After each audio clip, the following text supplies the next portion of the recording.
一半是我的，其他就是我几个妹妹分，我有4个妹妹，就平均分5份就完了。他是给我一半，可是我说没有必要，我又不是赚不到錢，我不要了。我叫黃晶，老豆臨終前立嘅遺囑寫得清清楚楚，屋企5個仔女，我攞一半，剩低4個妹妹分另一半。講白啲，我一個人就抵得過佢哋4個。律師讀份遺囑嗰陣，我成個人都呆咗。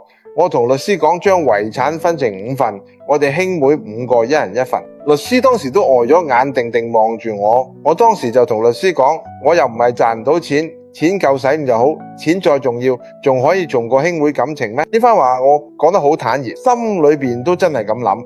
呢幾年我喺影視圈捱生捱死，賺嘅錢夠我使，亦都夠我照顧屋企人。老豆留低嗰啲錢，就算我攞咗，日子都唔會好得去邊。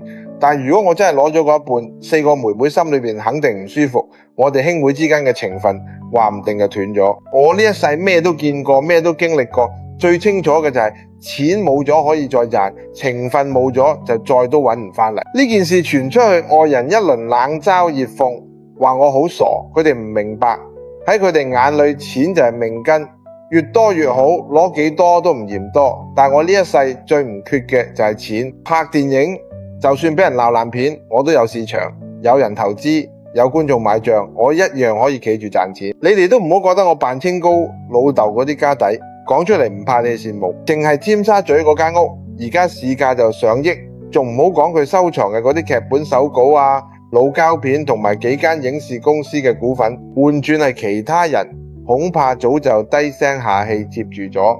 始終呢筆錢夠普通人幾世唔使做都得，冇人哋笑我傻，話我放住好好嘅錢唔攞。但係佢哋唔知，每次我同4個妹妹坐埋一齊食飯，睇住佢哋有講有笑，我心裏邊幾踏實。老豆如果地下有知，見到我哋兄妹5個和和睦睦，肯定都會開心。